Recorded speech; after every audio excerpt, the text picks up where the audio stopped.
안녕하세요. 5박 4일 공연예술 이야기 68회입니다. 이번 회에서는 뺨 맞는 그 자식이라는 작품에 대해서 좀 이야기를 해보도록 하겠습니다. 레오니드 안드레예프라는 러시아 극작가의 작품인데요.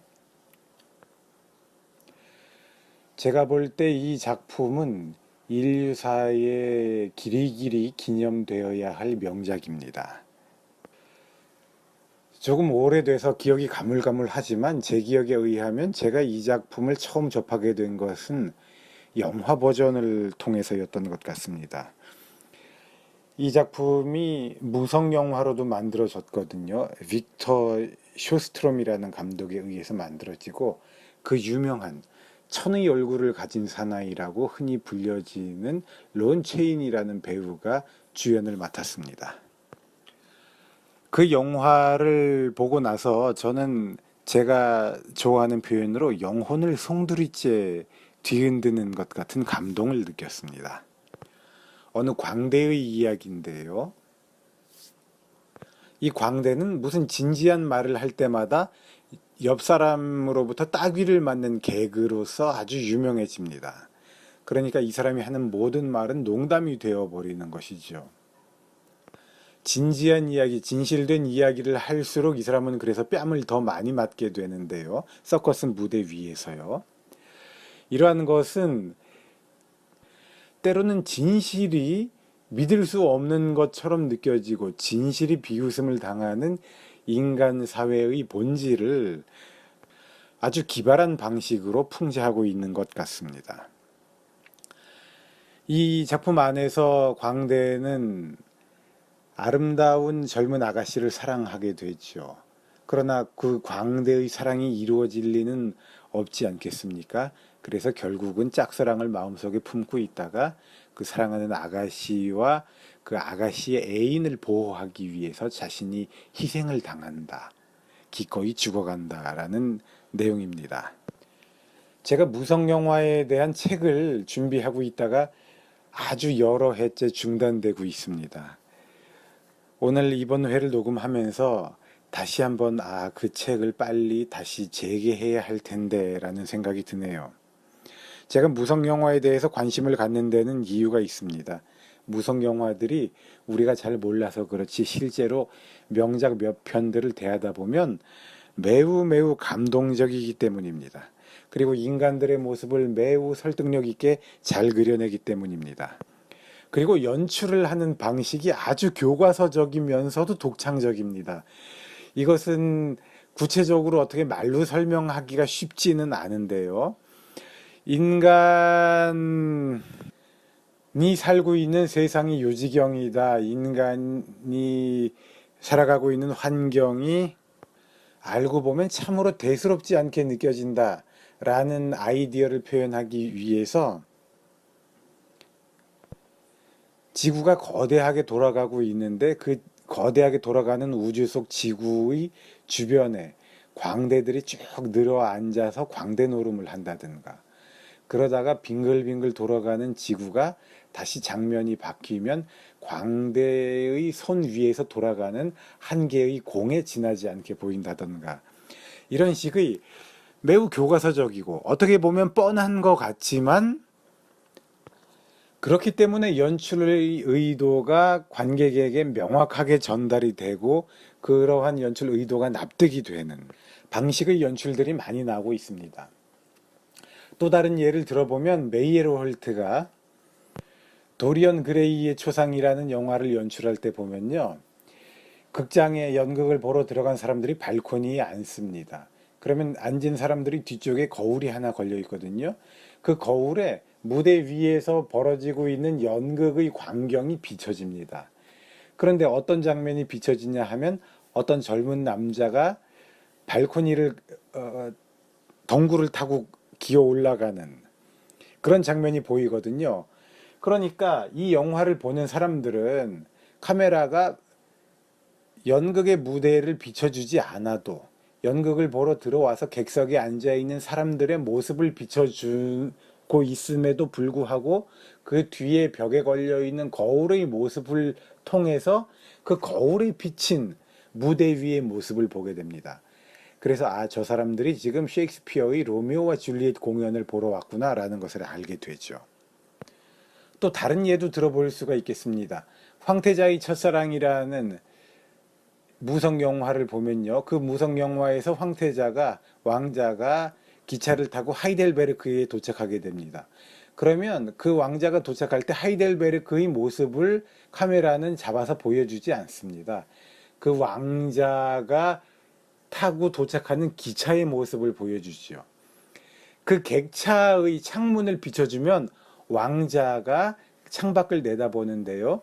왕자가 내다보고 있는 그 유리창에 멀리 있는 하이델베르크의 풍경이 살짝 비칩니다. 카메라가 직접 하이델베르크의 풍경을 비추는 것이 아니라 왕자가 탄 기차의 유리창을 비추는데 그 유리창에 하이델베르크의 먼 풍경이 이렇게 반영되고 있다. 이래서 관객은 그 영화를 보면서 왕자의 표정과 그 유리창에 비친 하이델베르크의 풍경이 겹쳐진 모습을 보게 됩니다. 지금 이런 식으로 연출하면 약간 너무 고지곧대로 연출을 한다고 그럴까요? 너무 숨김이 없다 그럴까요? 너무 인과적, 너무 합리적, 너무 계산적으로, 너무 인위적으로 보여주는 것이 아닌가, 이런 느낌이 어쩌면 들지도 모르겠습니다. 이제는 점점 영화 연출이 그런 식으로 직접적인 상징을 담으려는 것은 조금 지양하고 있지 않습니까?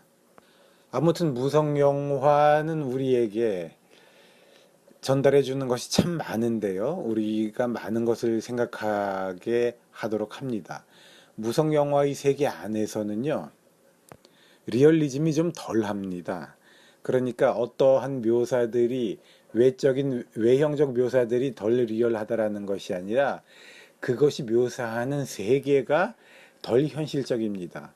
그러니까 무성 영화 안에서는 전쟁에 나갔던 애인이 기적적으로 살아 돌아오고 장님이었던 사람이 기적적으로 눈을 뜨고 이런 일들이 묘사됩니다.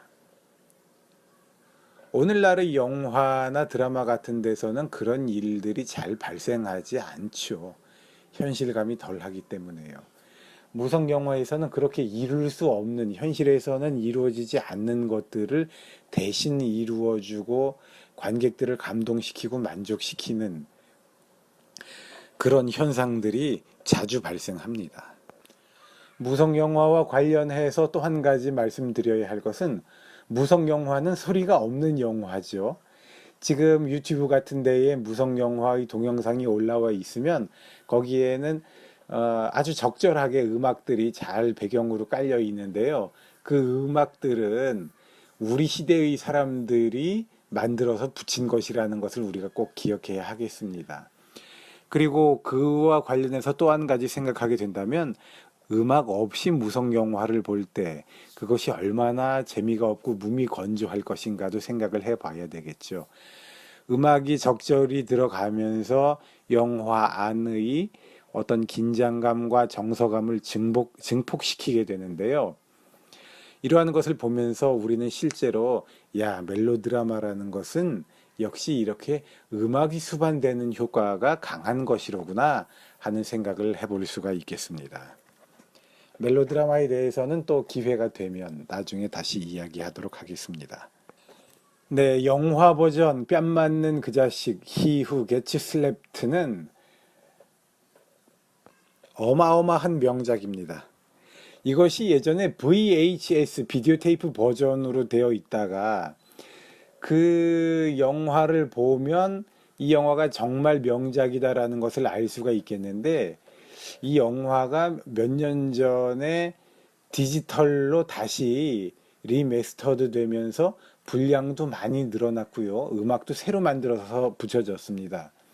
그런데 이 새로 만들어진 버전은 보다 선명해서 자료적인 가치는 더 있을지 모르겠지만 예술품으로서의 가치는 조금 떨어져 버렸습니다. 분량도 더 늘어나고 음악이 그 이전의 VHS 비디오 테이프 버전보다는 못합니다. 그래서 감동이 많이 줄었습니다. 제가 볼 때는요. 이런 점들 고려하시고 한번 이 영화 버전 보시면 좋을 것 같습니다. 제가 이 희곡을 번역해서 국내에 소개한 적이 있습니다. 자, 이번 회에는요, 그 번역본에 나와 있는 역자 서문을 여러분들께 읽어드리고 마치도록 하겠습니다.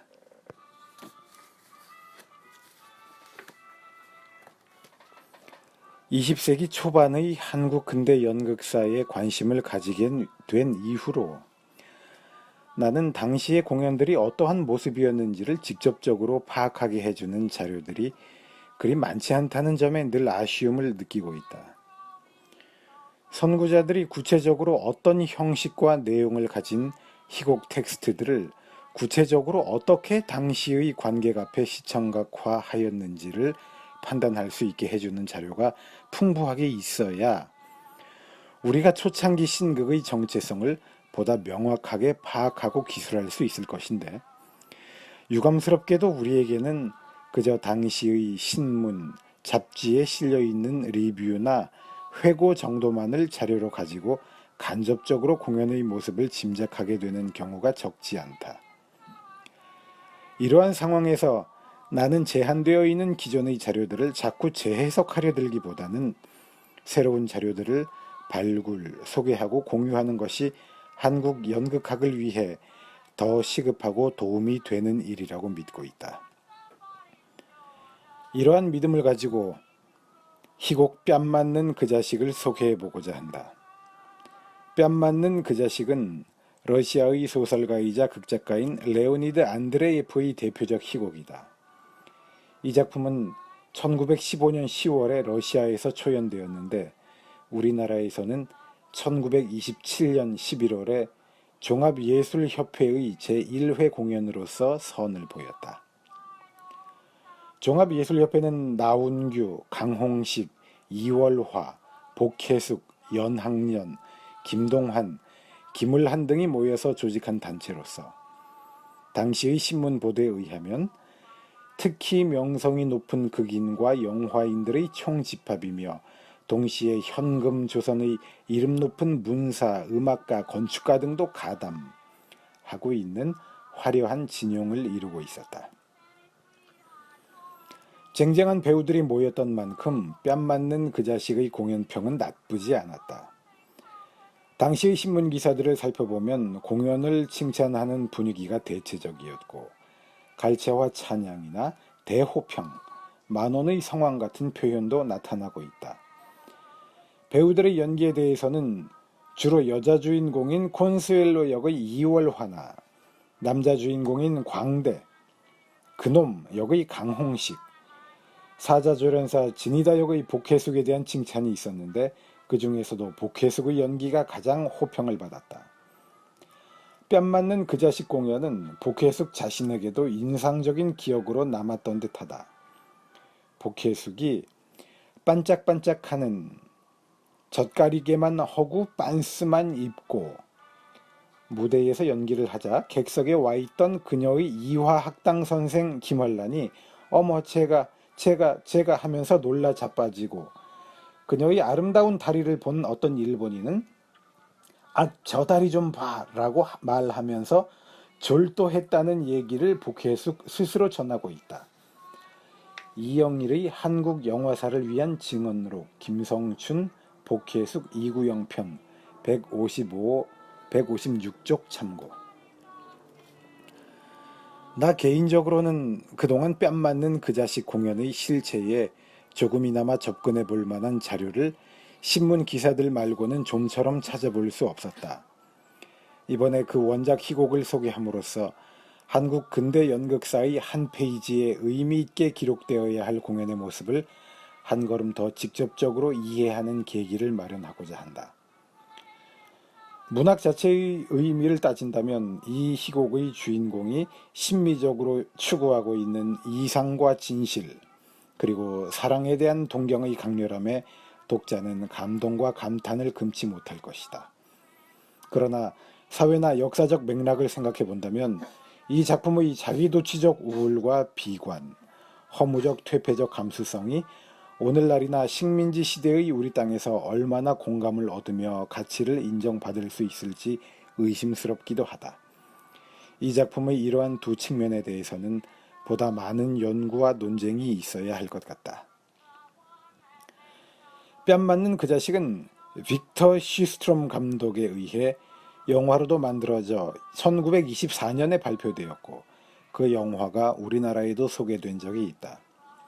영화인들이 포함되어 있는 종합예술협회의 인적 구성을 고려해 본다면 어쩌면 이 영화를 보고서 받은 강렬한 인상이 원작 희곡의 공연 시도로까지 이어졌을 가능성도 있을지 모른다. 나는 이 희곡의 본문 안에서 주인공의 이름을 그놈이라고 번역하였다. 그러나 제목을 붙임에 있어서는 1920년대 종합예술협회가 올렸던 공연의 제목을 그대로 따서 뺨 맞는 그 자식이라고 표기했다. 우리 연극 선구자들을 기념하기 위해서다. 이 책이 나올 수 있도록 큰 도움을 주신 나의 가족들에게 감사드린다. 특히 나를 위한 부모님의 이해와 헌신에 감사드린다. 그분들의 희생 덕분에 나는 아직도 학문과 예술의 길을 벗어나지 않고 있다.